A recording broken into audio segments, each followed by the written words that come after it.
चलिए देखो समझाते फिर से। यहाँ लिथियम सबसे छोटा है ये सेकेंड पीरियड में है, तो मैग्नीशियम क्योंकि थर्ड पीरियड में तो बड़ा होना चाहिए, लेकिन आप जानते हो अब लेफ्ट जाते हो साइज क्या होती है, छोटी। तो इस मैग्नीशियम की साइज छोटी होकर लगभग लिथियम के बराबर हो जाती है। तो इन दोनों की साइज क्या होती है, सेम होती है, ये बात ध्यान रखना। दूसरी बात, साइज अगर सेम हो गई तो इलेक्ट्रॉन निकालने में जो एनर्जी लगेगी वो सेम। और आप जानते हो जो लिथियम भी कैटायन बनाता है पॉजिटिव आयन, और मैग्नीशियम भी कैटायन बनाता है। तो कैटायन की जो एक प्रॉपर्टी होती है पोलराइजेशन, वो भी दोनों की क्या होती है, सेम। तो लिखिए reasons of diagonal relationship, reasons of diagonal relationship.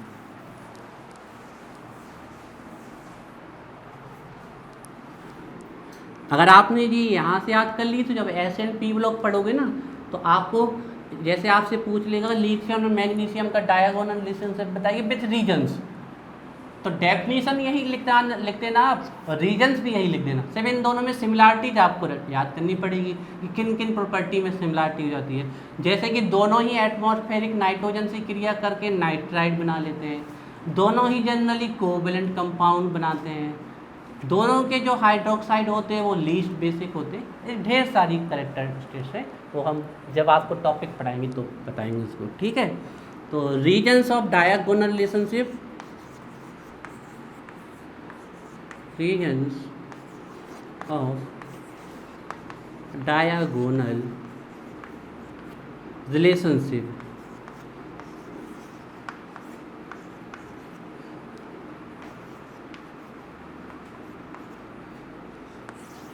तो पहला रीजन लिखिए नियरली इक्वल साइज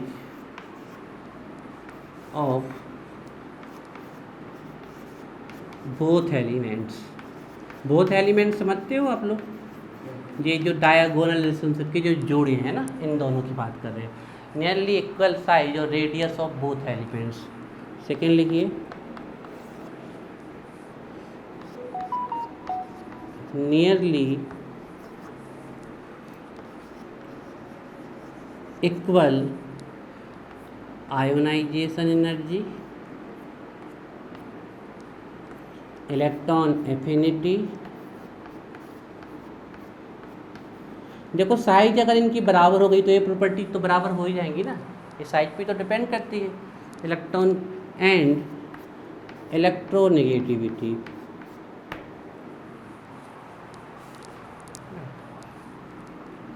नेक्स्ट लिखिए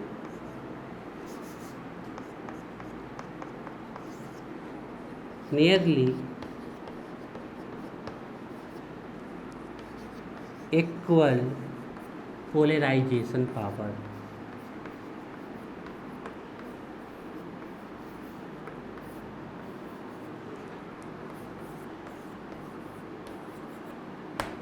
क्या हम डी ऑर्बिटल वाला लिख सकते थे point, absence of D orbital? नहीं, क्योंकि इसके पास डी नहीं होगा क्योंकि ये सेकंड से है, लेकिन इसके पास तो होगा क्योंकि ये थर्ड से है, तो डी ऑर्बिटल वाला हम नहीं लिखते। अब पी पाई बॉन्डिंग की बात कर ले तो इनमें से कोई पाई बॉन्ड बनाता ही नहीं है, तो पी पाई बॉन्डिंग की बात ही नहीं है, ठीक। तो ये हो गया डायगोनल रिलेशनशिप। डालिए नेक्स्ट हेडिंग। थोड़ा सा ये सिर्फ अब जो आपको आगे के टॉपिक बता रहे ना, ये सिर्फ टच करेंगे थोड़े से। फिर जैसे बैलेंसी का कॉन्सेप्ट आपको अच्छे से पढ़ाएंगे chemical bonding and molecular structure में, है ना। तो यहाँ से इनको थोड़ा सा हल्का सा टच करते हुए चलेंगे, जिसमें आप लोग को पता रहे, है ना। तो नेक्स्ट हेडिंग डालिए बैलेंसी। हालांकि अब बैलेंसी से भी इम्पॉर्टेंट कॉन्सेप्ट आ चुका है ऑक्सीडेशन स्टेट, जो कि आप बिल्कुल कल ही कहो स्टार्ट कर दें हमें चैप्टर। तो पहले बैलेंसी क्या होती है, किसी भी एलिमेंट की बैलेंसी क्या होती है। बैलेंसी पता करनी है तो बैलेंस इलेक्ट्रॉन भी पता होने चाहिए, और बैलेंस इलेक्ट्रॉन पता करना है तो हमें पढ़ना पड़ेगा chemical bonding and molecular structure chapter, जो कि चैप्टर 4 है। लिखिए the combining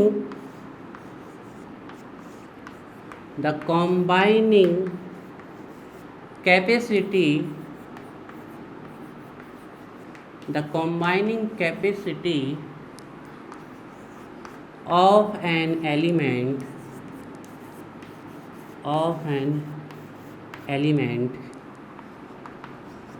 is called valency. अब वैलेंसी पढ़ाई तो एक दिन में जा सकती है, लेकिन समझ एक दिन में नहीं आ सकती है। समझने के लिए इसको धीरे धीरे करके आपके लॉजिक सेट हो जाएंगे कि what is valency. The combining capacity of an element is called valency. कोई एलिमेंट कितने बॉन्ड बना सकता है, कितने से जुड़ सकता है या कितने को जोड़ सकता है, वो उसकी क्या कहलाएगी, वैलेंसी या कॉम्बाइनिंग कैपेसिटी। ठीक है, जैसे हाइड्रोजन ऑलवेज एक ही बॉन्ड बनाता है तो इसकी वैलेंसी कितनी हुई, 1। इसका रीजन इसकी आउटर मोस्ट में कितना इलेक्ट्रॉन होता है, 1। और जितने भी एल्केली मेटल्स हैं, हाइड्रोजन हो गया, लिथियम हो गया, सोडियम हो गया, पोटेशियम हो गया, इन सब की वैलेंसी कितनी होती है, 1 होती है ना, ध्यान रखिएगा। इसके बाद जो आपका सेकेंड ग्रुप है, लिखते चलो बच्चों, लिख तो दिया 1। ये बॉन्ड, ये वैलेंसी तो है, ये बॉन्ड बनाया ना, मतलब ये कितना बॉन्ड बना सकता है, एक बॉन्ड बना सकते हैं, तो इसकी वैलेंसी हो गई। नहीं, ये जो कॉन्सेप्ट आया ना आउटर मोस्ट इलेक्ट्रॉन वाला वैलेंसी का, ये तो ना ही पढ़े तो ही अच्छा है, क्योंकि कोई बात सुनते ही नहीं आउटर मोस्ट इलेक्ट्रॉन की। जैसे कि इसके पास आउटर मोस्ट इलेक्ट्रॉन कितने हैं, क्लोरीन के पास 7, लेकिन इसकी वैलेंसी 1 है, इससे एक बॉन्ड बना सकता है। लेकिन इसके नीचे जो क्लोरीन है वो 3 बॉन्ड भी बना सकता है, 5 बॉन्ड भी बना सकता है क्लोरीन। और नीचे जाओगे तो आयोडीन मैक्सिमम बॉन्ड बना लेता है, वो कितने, 7 आपके। तो ये समझ के हम बताएंगे होता क्या है। मतलब एक दिन में आप थोड़ा थोड़ा तो सीख जाओगे वैलेंसी के बारे में, लेकिन एक जो अंडरस्टैंडिंग है कि अरे 7 इलेक्ट्रॉन थे तो फ्लोरीन ने एक क्यों बनाया, हम इसको अभी बता सकते हैं आपको, लेकिन हम उसमें फंसाना नहीं चाहते आपको, हम बाद में जब अच्छे से पढ़ाएंगे तो बताएंगे फिर। ठीक है, अगला रेडॉक्स से स्टार्ट कर रहे हैं, केमिकल बॉन्डिंग करनी है, जरूर सब जरूरी है, सब पहले सभी जरूरी है, सभी बड़े। ठीक है, फिर हमारे ऊपर छोड़ दिया तो फिर ठीक है, कुछ बात ही नहीं है, चलो ठीक है। जैसे बेरिलियम, मैग्नीशियम, कैल्शियम, ये जो एल्केलाइन अर्थ मेटल्स हैं, ये सभी 2 बॉन्ड बना सकते हैं, तो इनकी वैलेंसी 2 है। अब वैलेंसी से सबसे बड़ी दिक्कत ये है कि आपको ये पता नहीं चलता कि इलेक्ट्रॉन दे के बॉन्ड बनाए हैं कि ले के बॉन्ड बनाए हैं, तो उसके लिए कॉन्सेप्ट आएगा ऑक्सीडेशन स्टेट का। हाँ, आप जरूर ये जरूर कह सकते हो कि अगर ये कोवैलेंट बॉन्ड है तो ना दे के बनाया है ना ले के, शेयर करके बनाया गया है। इनके आउटर मोस्ट में कितने इलेक्ट्रॉन होते हैं, 2, तो ये 2 बना लेते हैं, है ना। इसके अलावा आपको जो सबसे ज़्यादा वैलेंसी पता होनी चाहिए, सबसे ज़्यादा, इनको तो आप समझ ही लीजिए, 2 है ऑक्सीजन। ऑक्सीजन की 2 वैलेंसी होती है, वो दोनों सिंगल बॉन्ड बना के भी पूरी कर सकता है और एक डबल बॉन्ड बना के, है ना। इसको बहुत फेमस, हाइड्रोजन की वैलेंसी पता होनी चाहिए। अब ये सब क्यों होता है हम आपको बाद में बताएंगे। अब ऑक्सीजन के पास तो बाहर की सेल में कितने इलेक्ट्रॉन होते हैं, 6। क्या होता है ऑक्सीजन फैमिली का इलेक्ट्रॉनिक कॉन्फ़िगरेशन, NH2 4। फिर ये क्यों ऐसा करता है कि 2 ही बॉन्ड बनाता है, इसका रीजन है, देखो इसका, जैसे थोड़ा सा चलो बता ही देते हैं। जैसे कि हम हैलोजन की बात कर ले तो इनका इलेक्ट्रॉनिक कॉन्फ़िगरेशन क्या होता है, NH2NP5। तो अब हैलोजन इलेक्ट्रॉन देने तो वाले नहीं हैं क्योंकि इलेक्ट्रोनेगेटिव हैं, तो लेंगे तो मैक्सिमम कितना ले सकते हैं, 1, इसलिए इनकी वैलेंसी 1 होती है। फिर वहीं दिमाग खराब हो जाता है, फिर आयोडीन क्यों साथ दे देता है, क्योंकि ऊपर से नीचे जाने पर इलेक्ट्रोनेगेटिविटी क्या होगी, डिक्री, तो फिर इलेक्ट्रॉन देना चालू कर देता है। इसी प्रकार ऑक्सीजन के पास इलेक्ट्रॉन तो 6 हैं, लेकिन वो देगा नहीं, वो क्या करेगा, लेगा, क्योंकि सेकेंड इलेक्ट्रोनेगेटिव एलिमेंट है ना। हाँ, फ्लोरीन आ गया तो फिर वो देना चालू कर देगा, है ना। जैसे फ्लोरीन तो ऑक्सीजन के खींच लेता है, 6 के 6 इलेक्ट्रॉन, OF6 बना लेता है फ्लोरीन, और कोई दूसरा मॉलिक्यूल नहीं बना, इसके 6 के 6 इलेक्ट्रॉन फ्लोरीन अपने पास खींच लेता है, लेकिन बाकी कोई नहीं बना पाता है। तो ऑक्सीजन जनरली 2 बॉन्ड ही बनाता है आपका। तो ऑक्सीजन इलेक्ट्रॉन देगा तो नहीं, और लेगा तो कितना लेगा, तो देख रहा है ना, पी में कितने, 4, मैक्सिमम कितने आ सकते हैं, 6, है ना। तो ये ध्यान रखना है, ऑक्सीजन ये आप लिखते चले, है ना। और जिनको ये हाईलाइटेड पॉइंट है कि हाइड्रोजन की वैलेंसी पता होनी चाहिए ऑक्सीजन की। इसी प्रकार नाइट्रोजन 3 वैलेंसी शो कर सकता है। अब ये सब बच्चों के अभी हम रीजन नहीं बता रहे, ठीक है, रीजन हम बाद में बताएंगे आपको। अभी आप इतने एलिमेंट की वैलेंसी याद कर लें। अब वो तीनों सिंगल बॉन्ड बना के वैलेंसी सेटिस्फाई कर सकता है, एक डबल बॉन्ड एक सिंगल बॉन्ड बना के भी अपनी वैलेंसी सेटिस्फाई कर सकता है। ऑक्सीजन के है ना, पूरे सबकी एक ही है, पूरा एक ही है, पूरे हमने एक मुख्य मुख्य लिख दिए। हाँ, सब फैंसी अब रेडियो एक्टिव है, इसलिए जनरली उनकी बैलेंसी वगैरह नहीं देखी जाती है। पूरे एल्केली मेटल तो पूरे एल्केलाइन अर्थ मेटल सबकी सिंगल बैलेंसी है, सबकी, है ना, पूरे लिख लीजिए आप। हमने तो मुख्य, इसमें भी आपको हाइड्रोजन की जरूरत पड़ेगी। जो lithium sodium generally covalent bond बनाने में विश्वास नहीं रखते, ये तो दाता है तो आयनिक बॉन्ड बनाते हैं, ठीक। और ये तीनों बैलेंसी कैसे सेटिस्फाई कर सकते हैं, अपने ट्रिपल बॉन्ड बना के सेटिस्फाई कर सकती है। तो नाइट्रोजन की 3 बैलेंसी होती है, वो 3 सिंगल बॉन्ड बना सकता है, एक डबल एक सिंगल, और तीनों ट्रिपल बना सकता है। और आप लोगों को पता है नाइट्रोजन की मैक्सिमम बैलेंसी कितनी है, 4 है। ये क्वेश्चन आ चुका है, वो कैसे होती है वो बाद में बताएंगे। लेकिन जब नाइट्रोजन 4 बैलेंसी शो करेगा तो नाइट्रोजन पे पॉजिटिव आयन आ जाता है, ठीक है। नाइट्रोजन की मैक्सिमम बैलेंसी 4 होती है, क्वेश्चन आ चुका है आपके एग्जाम में कि मैक्सिमम बैलेंसी कितनी होती है नाइट्रोजन की। ये कैसे होता है बच्चों, ये हम आपको बाद में बताएंगे, अभी नहीं, है ना, एक दिन में नहीं आएगा। और नाइट्रोजन की ऑक्सीडेशन स्टेट पता कितनी होती है मैक्सिमम, +5 कितनी होती है। तो नाइट्रोजन की जो मैक्सिमम ऑक्सीडेशन स्टेट है नाइट्रोजन की, वो +5, है ना। ये तो हम आपको अगली चैप्टर में बता देंगे। क्या है ना, ये इनको हम डायरेक्ट अभी नहीं समझा सकते आपको, पूरा हमें टॉपिक ही समझाना पड़ेगा, ना आपको समझ में आएगी, ठीक है। तो अभी तो हम एक कुछ नहीं बता रहे आपको, ऐसे थोड़ा सा कि चलो कुछ तो पता हो हमें, फिर पूरा डिटेल से बताएंगे आपको एक एक चीज़ ऐसा क्यों होता है।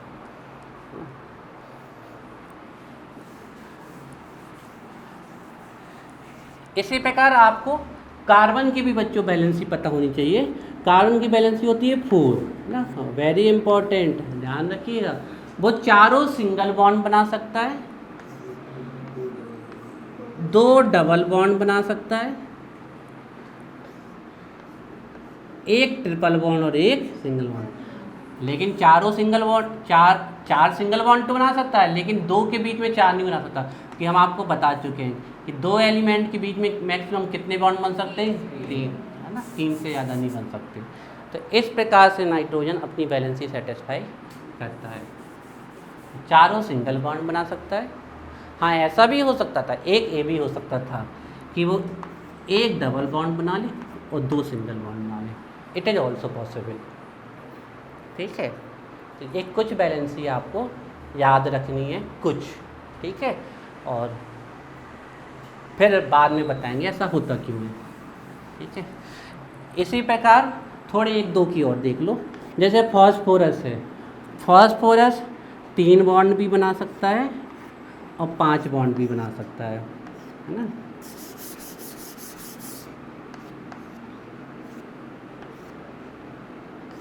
हमने प्रॉपर स्ट्रक्चर ही बना दी है कि जब 3 बॉन्ड बनाता है तो टी शेप होता है, जब 5 बॉन्ड बनाता है तो ट्राइगोनल बाई पिरामिडल होता है। तो फास्फोरस 5 बॉन्ड बना, और जनरली ये जब तीनों 5 बॉन्ड बनाता है तो सिंगल बॉन्ड से ही बनाता है। जो सल्फर है वो 2 बॉन्ड भी बना सकता है और 6 बॉन्ड भी बना सकता है, ठीक है। बस अब इसको यहीं पर रोकते हैं और डिटेल डिस्कशन बेटा chemical bonding and molecular structures में करेंगे, अभी नहीं करेंगे इसके बारे में, ठीक है। जैसे आप इसकी एग्जाम्पल पूछो तो एग्जाम्पल हम तुरंत बता सकते हैं, जैसे कि सल्फर 2 वैलेंसी H2S, ये है जहाँ सल्फर 2 वैलेंसी शो करता है। सल्फर की 6 वैलेंसी जैसे SF6, है ना, यहाँ ये शो करता है। जैसे कि फॉस्फोरस की 3 वैलेंसी PCl3, फॉस्फोरस की 5 वैलेंसी PCl5 ना, ऐसे बहुत सारे एग्जाम्पल है। हाइड्रोजन की ये वाली वैलेंसी H2O, ये हो गया आपका H2O। ऑक्सीजन की ये वाली वैलेंसी ये है CO2, C double bond O C double. अब आप देखिए कितना बढ़िया एग्जाम्पल है। ऑक्सीजन कितनी वैलेंसी शो कर सकता है? 2। देखो प्रत्येक ऑक्सीजन 2 शो कर रहा है, और ऑक्सीजन कितनी शो कर सकता है? 4। तो ऑक्सीजन की कार्बन कितनी शो कर सकता है? 4। 1 2 3 4, है ना, ऐसे सेट हो जाते हैं। वैसे अब इसको यहीं रोकते हैं, आगे चलते हैं। जो भी लिखना हो मैंने आपके सामने प्रस्तुत कर दिया, बाकी आपकी इच्छा।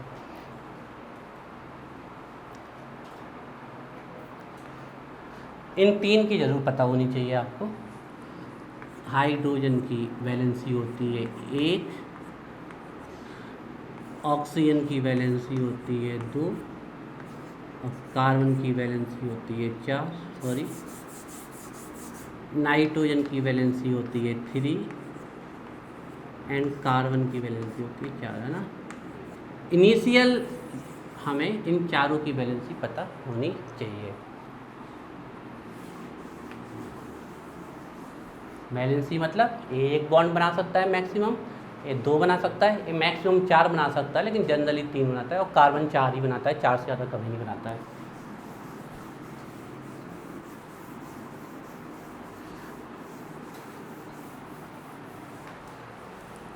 नेक्स्ट देखिए बच्चों, नेक्स्ट प्रॉपर्टी है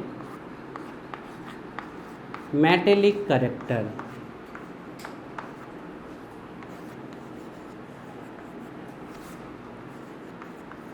तो आपको ये ध्यान रखना है कि मेटल्स की हमें बहुत सारी प्रॉपर्टीज पता है, जैसे good conductor of heat and electricity, high tensile state, high density, ductility, नहीं अलग से मेलेबिलिटी, लस्टर्स, सोनोरस साउंड, है ना, ये सब मैट। लेकिन आपको ये सब तो पता है, अच्छी बात है, लेकिन अब आपको ये पता होनी चाहिए मेटेलिक कैरेक्टर में कि मेटल्स आर इलेक्ट्रॉन, हाँ, ये सबसे इम्पोर्टेंट प्रॉपर्टी आपको पता होनी चाहिए। मेटल्स इलेक्ट्रॉन डोनर होते हैं, ठीक है। और सबसे अच्छा जो इलेक्ट्रॉन डोनर होगा वो कैसा होगा? इलेक्ट्रोपॉजिटिव कि इलेक्ट्रोनेगेटिव? तो ध्यान रखिएगा, मेटल्स इलेक्ट्रोपॉजिटिव होते हैं, इलेक्ट्रोपॉजिटिव ना।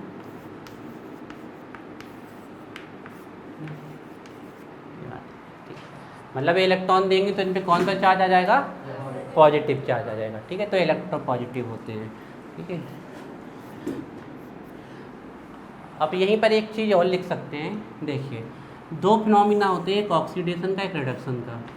ऑक्सीडेशन का मतलब होता है इलेक्ट्रॉन का निकलना, और रिडक्शन का मतलब होता है इलेक्ट्रॉन का लेना। तो अब जो ऑक्सीडेशन करता है वो तो रिड्यूसिंग एजेंट होता है, और जो रिडक्शन करता है वो ऑक्सीडाइजिंग एजेंट होता है। तो अब आप बताओ मेटल कौन से एजेंट होंगे, रिड्यूसिंग एजेंट या ऑक्सीडाइजिंग? आपके रिड्यूसिंग एजेंट होंगे। क्यों? क्योंकि मेटल इलेक्ट्रॉन डोनर होते हैं, तो ये अपना तो क्या करा रहे हैं? ऑक्सीडेशन। सामने वाले का क्या कर देंगे? रिडक्शन। तो ये कौन से एजेंट होते हैं? Reducing agent. बात समझ आई नहीं है? ये इलेक्ट्रॉन दे रहे हैं तो अपना ऑक्सीडेशन करा रहे हैं, लेकिन सामने वाले का क्या? रिडक्शन। तो जैसे सामने वाले ने हमारी LIC कराई तो वो LIC एजेंट है, तो इसने अपना तो ऑक्सीडेशन किया, लेकिन सामने वाले का क्या किया? रिडक्शन। जिससे इलेक्ट्रॉन निकले वो ऑक्सीडेशन, और जहाँ इलेक्ट्रॉन गए वो रिडक्शन। तो इसने जब इलेक्ट्रॉन निकाले तो इसका स्वयं तो ऑक्सीडेशन हुआ, लेकिन सामने वाले का रिडक्शन। तो ये ध्यान रखिएगा कि मेटल्स बहुत अच्छे रिड्यूसिंग एजेंट होते हैं, और सबसे अच्छा तो पता ही होगा कौन है? हाँ, सबसे अच्छा कौन है हमारा रिड्यूसिंग एजेंट? लिथियम। लगता तो सीजियम ही है, लेकिन सीजियम नहीं है ना। अच्छा, सबसे ज़्यादा इलेक्ट्रोपॉजिटिव कौन है? है ना, मोस्ट इलेक्ट्रोपॉजिटिव है सीजियम।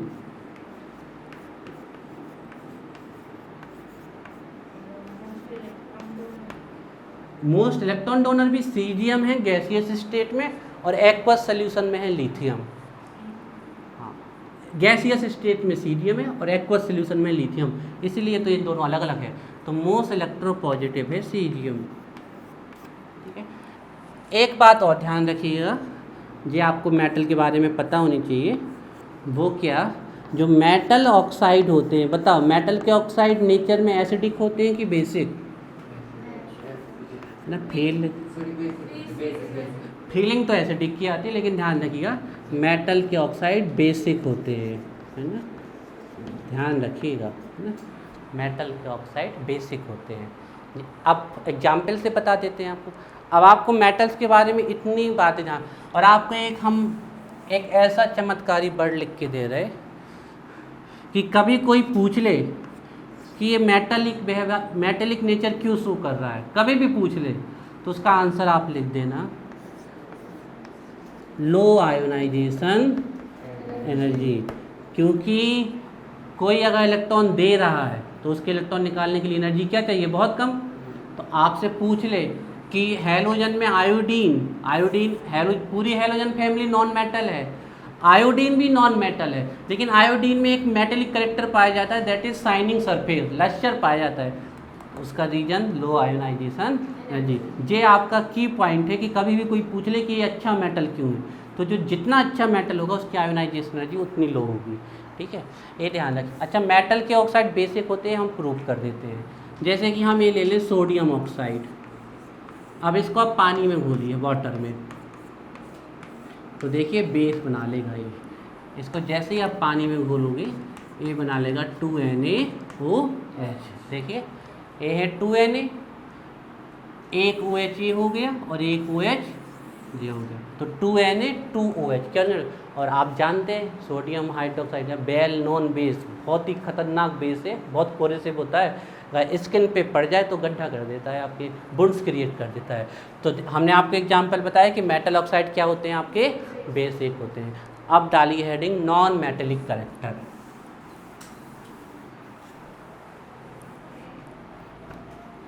ऐसे देखो कैसे लिखो, ऐसे क्या करो, ऐसे ऊपर लिखो नॉन, उसी में लिख लो पहले वाले में, और फिर ऐसे हाइपन लगा दो।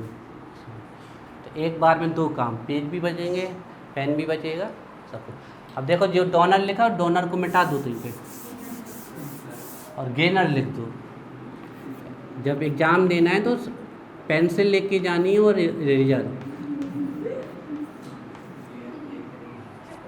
हर बार नए क्वेश्चन आंसर लिखने के पहले पहला मिटा देना है। नेक्स्ट डालिए नॉन मेटेलिक करेक्टर। तो नॉन मेटल क्या होते हैं, बहुत बढ़िया, सीखो कि जैसे हमने किया वैसे करो, कोटा मिटा दो तो। कौन, जीनत? नहीं, इतना तो नहीं, इतना तो उसको लॉजिक है, नकल कराने के लिए बिल्कुल आगे बैठती है। ये नहीं कि एग्जाम चल रहा है तो शांत बैठे। तुम बता दो अनुष्का, सही सही इसने नकल कराई थी, सही सही बस।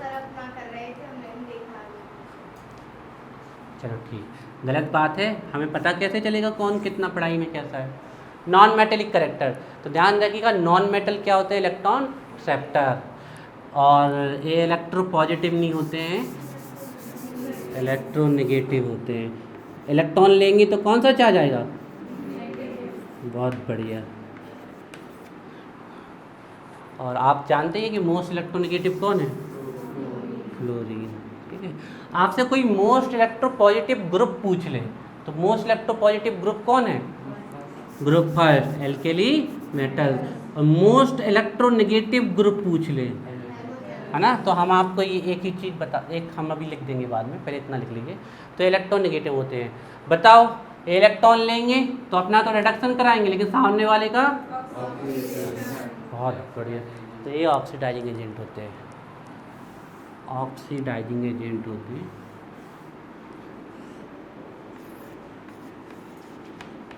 ऑक्सी, और आपको पता ही सबसे अच्छा कौन है, फ्लोरीन। फ्लोरीन सबसे अच्छा, सबसे ज़्यादा रिएक्टिव नॉन मेटल, और सबसे स्ट्रॉन्ग ऑक्सीडाइजिंग एजेंट, और मोस्ट इलेक्ट्रोनेगेटिव। इन फ्लोरीन की तीन चीज़ें तो पता ही होनी चाहिए। और नॉन मेटल के जो ऑक्साइड होते हैं एसिडिक होते हैं नेचर में ना, नॉन मेटल के जो नॉन मेटल के ऑक्साइड होते हैं वो एसिडिक होते हैं नेचर में, है ना। फॉर एग्जाम्पल जैसे हम CO2 को ले लें, ये नॉन मेटल है, ये नॉन मेटल का ऑक्साइड, इसको अगर आप पानी में घोलोगे ना तो ये एसिड बना देगा। जैसे कि उस एसिड का नाम है कार्बोनिक एसिड, H2CO 3। और भी बहुत सारे हैं, जैसे आप SO3 को पानी में घोलोगे तो ये बना लेगी H2SO4, सल्फ्यूरिक एसिड, है ना। ये सब एग्जाम्पल है। आप पता, आप जो कोल्ड ड्रिंक्स पीते हो उसमें गटा गट करके आप इसको भी पी जाते हो, H2CO3 को। CO2 गैस डाली जाती है कोल्ड ड्रिंक्स में 2 रीजन से। एक तो CO2 प्रिजर्वेटिव की तरह काम करती है, एसिड बना देती है, तो ये एसिड बैक्टीरिया को जनरेट नहीं होने देते हैं। और दूसरी, थोड़ा सा जब CO2 होती है, जब लिक्विड फॉर्म में आती है तो हल्का सा चिल, ठंडक देती है आपको। चिल से मतलब जीभ में जब छुबेगी तो झनझनाहट सी प्रोड्यूस करती है, इसलिए इसको डाला है। हाँ, नुकसान करती है। कार्बोनिक एसिड, अगर हम कह दें तो फोल्डिंग, अब क्या बोले हम, कैमरा ऑफ करने के बाद बोलेंगे। बड़ी बड़ी कंपनियों से दुश्मनी क्यों ले रही है। रोनाल्डो ने पता है सिर्फ कोका कोला की शीशी हटाई थी, यानी कितने करोड़ का, 26,000 करोड़ कितने का, 127, तुरंत झटका घला था कोका कोला को। जनरली हमारा ये मानना है कि कोल्ड ड्रिंक्स वगैरह को अवॉइड करना चाहिए, ये आपकी सेहत के लिए सही नहीं है। सही कह रहा है, सही कह रहा है। कोल्ड ड्रिंक से बीमारियां होती हैं, बिल्कुल सही है। सब में होता है, जितने भी पी रहे हो सब में preservative. Maaza is not a mango juice, वो मैंगो का जूस नहीं, वो केमिकल है। जितने भी आप इस खाते हो सब में ईस्टर डला रहता है, ईस्टर। चलो बताएंगे आपको बाद में, फिर अपनी कोल्ड ड्रिंक्स बनाएंगे। तो देखिए, इन नॉन मेटल के जो ऑक्साइड होते हैं वो एसिडिक होते हैं, जैसे कि हमने ये आपके सामने लिख दिया, कार्बोनिक एसिड, और जब SO3H2O मिलेगा तो सल्फ्यूरिक एसिड। और ये इलेक्ट्रॉन देते तो है नहीं है, तो इनकी आयोनाइजेशन एनर्जी कैसी होगी। तो कभी भी कोई कह दे कि अच्छा नॉन मेटल है तो हालांकि आपको तब तक बहुत अंडरस्टैंडिंग आ जाएगी, अभी तो यही है, ठीक है।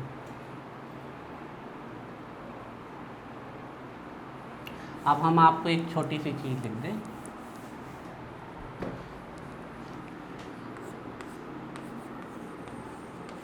मोस्ट इलेक्ट्रोपॉजिटिव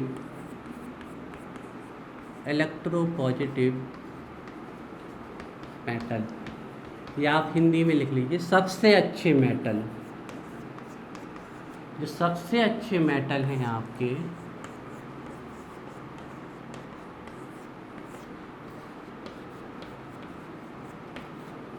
सबसे अच्छे जो मेटल हैं आपके,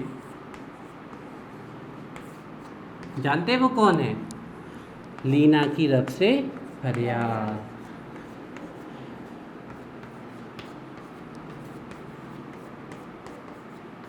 फ्रेंसियम रेडियो एक्टिव है।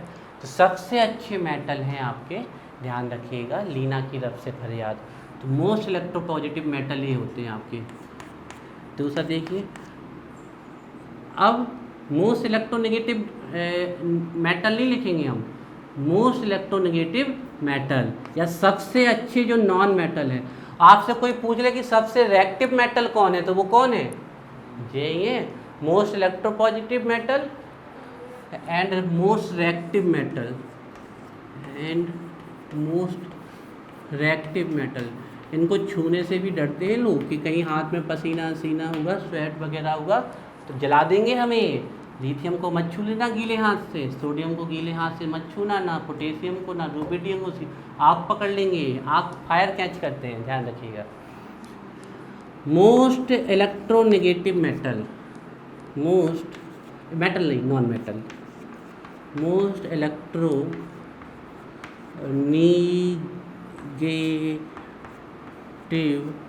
नॉन मेटल, या सबसे अच्छे नॉन मेटल, या सबसे reactive non metal, halogen. Most electropositive non metal and most reactive non metal, most reactive non metal.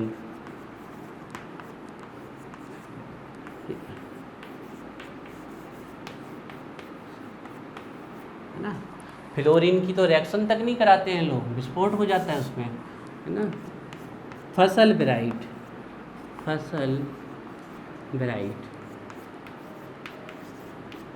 ये रेडियो एक्टिव। 2 मिनट और लेंगे आप लोगों का, फिर छोड़ देंगे, फिर कल से नया चैप्टर स्टार्ट करेंगे।